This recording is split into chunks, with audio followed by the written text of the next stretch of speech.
पिंपळाच्या पानावर पाहिले चित्र गौतमाचे, पिंपळाच्या पानावर पाहिले चित्र गौतमाचे, बोधी वृक्षाने कथन केले ते चारित्र्य गौतमाचे,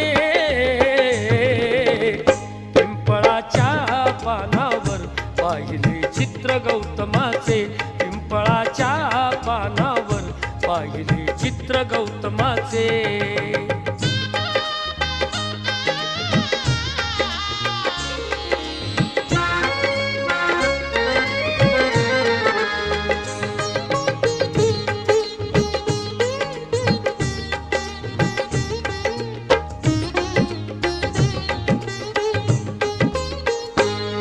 किती घोर तपस्याती देहाचे वारुळ झाले, बुद्ध गया अजंठाही